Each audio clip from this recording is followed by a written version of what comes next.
Welcome to The Explainer. Today, we are slicing into a topic that's on millions of plates every single day, meat.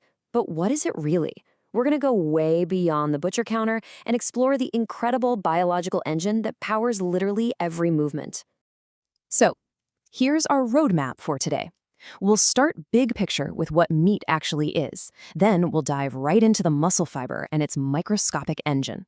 We'll meet the key proteins that make it all work, see exactly how muscles move, and then we'll connect all that science back to the food on our plates. All right, section 1. Let's kick things off with a question that seems almost too simple. What is meat? Well, as you're about to see, it's a whole lot more than just muscle. You know, most of us probably think meat equals muscle. Simple, right? Well, not so fast. That steak on your plate is a far more intricate system than it looks. The reality is, what we call meat is a composite material. Now, the star of the show is, of course, the skeletal muscle. That's the good stuff, making up over 40% of an animal's body. But it doesn't just float there. It's all held together by connective tissue, it's marbled with fat, and the whole thing is powered by this web of blood vessels and nerves. Every single one of these parts plays a role in the final flavor and texture. Okay, so let's start our journey inward. We're going to zoom in on that main event, the muscle tissue itself, and find its most basic building block. And here it is, the muscle fiber. Now, when I say this is a giant cell, I am not kidding. Forget everything you learned about tiny, round cells in biology class. This thing is a biological titan. A multinucleated superstructure, which means it has multiple command centers, all built for one thing, generating force. And just get a load of the scale we're talking about here. A single muscle fiber, one cell, can be up to 12 centimeters long. That's nearly 5 inches. It's just an absolutely incredible feat of biological engineering. All right, let's keep zooming. We've seen the fiber, but what's the engine inside the fiber that makes it go? We're cranking up the magnification all the way down to the molecular machinery. This is the sarcomere. And if the muscle fiber is the factory, then the sarcomere is the individual assembly line. You've got billions of these tiny engines packed inside every single fiber. And when they all fire at once, the whole muscle contracts. It's just efficiency on a massive scale. Now, if you looked at this under a microscope, you'd see this really distinct striped pattern. The dark stripes, the A bands, that's where the action is. It's where the motor and the rope proteins overlap. The light stripes, or I bands, that's just the rope part. And what's so cool is that when the muscle contracts, you can actually see these light bands getting shorter as everything slides together. So what are those thick and thin filaments made of? Well, at the very heart of this microscopic engine, it all comes down to a power duo of proteins. The undisputed heavyweight champ here is myosin. It makes up over half of all the protein in the muscle fiber. Its partner in crime, actin, accounts for about another quarter. These two aren't just the most common proteins, they literally are the engine of movement. Think of it like this. Myosin is the motor.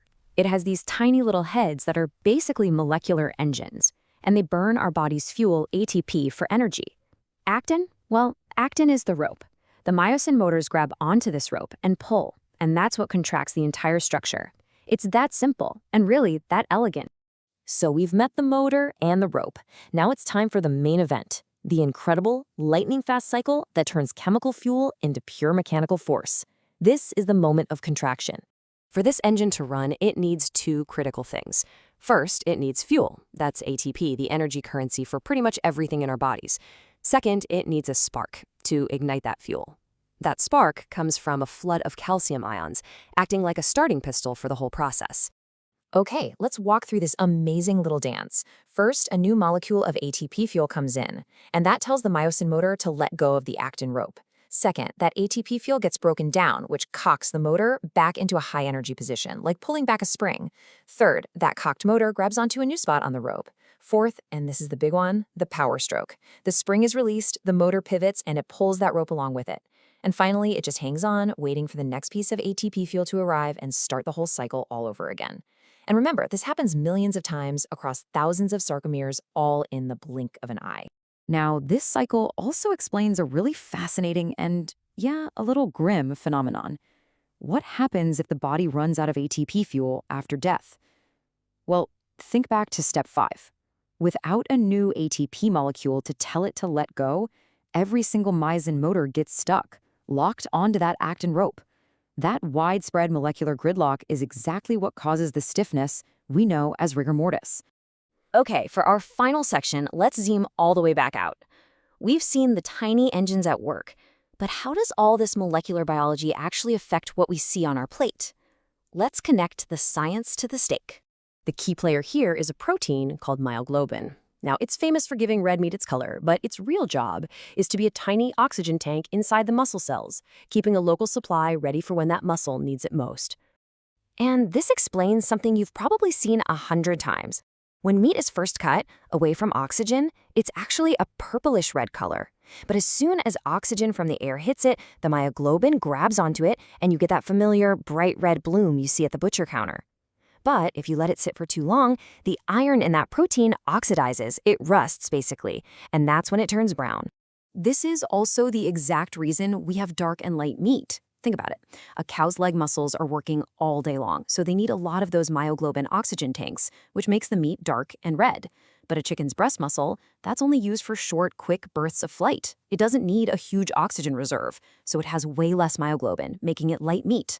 The color is a direct story of how that muscle lived.